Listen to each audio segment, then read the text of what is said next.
Okay, travel tips when traveling to Hong Kong. Just few basic communication skills. Number one, thank you. There are two types of thank yous. The first one is mgoy. That is when someone does an act of service and then you want to thank them, you say mgoy sai. So if they move to the side, that's what you say. And then the other one is called toze. It's not commonly used, but it's when someone gives you a gift, you say toze sai as a sign of respect. So basically, pag nag-thank you ka, pwede din siyang excuse me or thank you. Sabihin mo, umkoy sai. Pag excuse me and then dadaan ka ng umkoy sai. Pag bigyan ng sukli, umkoy sai, ganon. Okay, number two. Pupunta kayo, 'di ba? Magpupunta kayo ng ladies market, tatawad kayo, pupunta kayo sa Mongkok, sa ali-ali, 'di ba? Tas magkano 'yan?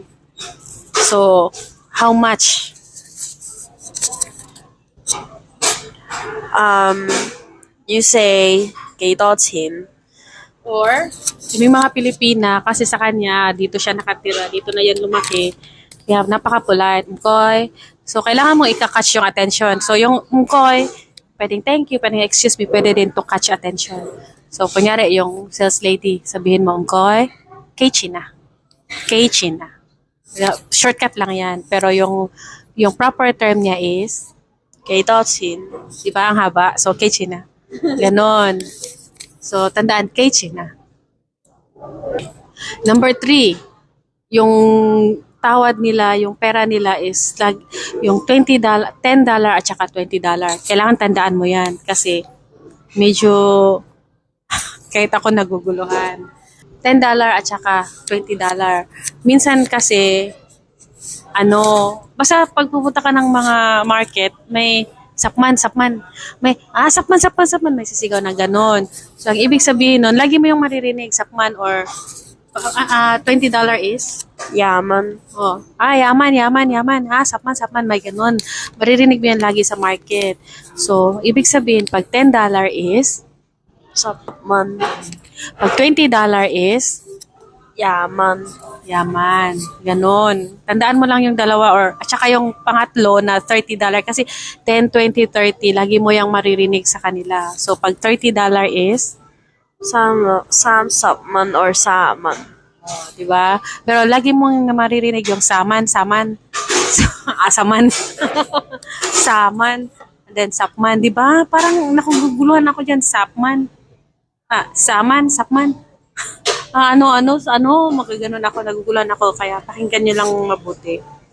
Yun. At saka number 4 is, magsasakay ka ng bus. Kasi minsan, hindi mo siguro napindot or minsan sasakay ka ng minibus, kailangan mong huminto doon. For example, hinto ka na sa kabilang stop.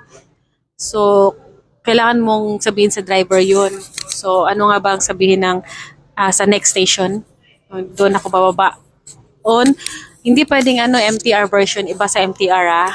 So, bus version. So, pag bababa ka, pag sumakay ka ng minibus na maliit, sasabihin niya, yaulok. Yeah. Yeah, yaulok. May bababa. Hajang yaulok. No, wag na yun. Kasi mahaba yun. Yung shortcut na yaulok. Yaulok, pangyaw, yaulok. Ibig sabihin, the next na stop, bababa ka na, di ba? Yun, bababa ka sa next stop. Yun, tandaan mo lang yun, yaulok, pangyaw, yaulok. Number 5, lagi mong gagamitin ang my friend. Kasi gustong-gusto nila yun, yung salitang my friend. Kahit sinong tanungin mo, kahit may madaanan ka, kahit kaharap mo, tapos sasabihin mo, nasaan yung toilet? Kailangan mong gamitin yung word na my friend, pero sa Cantonese version. So, kahit sinong tao, pagkausap mo yung tao, kahit bibili ka, pupunta ka sa night market, bibili ka sa mall, or anywhere, sa supermarket, or kahit sa driver, kahit sinong tao dito, kailangan mong tawaging my friend in Chinese version, Cantonese version. So, paano mo sasabihin? Pangyaw. Again? Pangyaw. So, pangyaw. So, sabihin mo, kunyari, nasaan yung toilet? Pangyaw. Hindi. Di ba, ikakatch mo yung attention ng tao.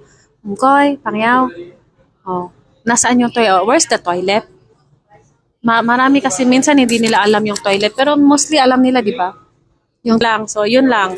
Number 1 is thank you. Guy. That's it. Kosay, yung pinaka-formal. Number 2 is magkano. Magkano. So, paano yung magkano sa shortcut?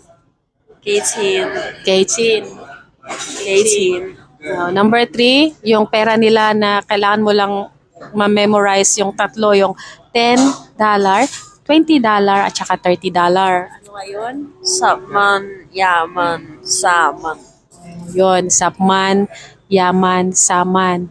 And, saman para lang na. Number 4 is lahat ng tao kailangan mo silang tawaging my friend. So, ano nga yung my friend? Hangyaw. Pangyaw. And number 5, yung bababa ka ng bus. Kunyari lang, hindi mo napindot yung yung sa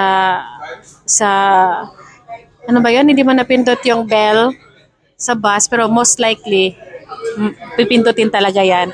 Kunyari lang, sumakay ka ng minibus, yun, most likely walang mapipindot sa minibus kasi kailangan mong sabihin na bababa ka next station. So, pag bababa ka ng next station, kailangan mong sabihin before sa next stop, Yawlo.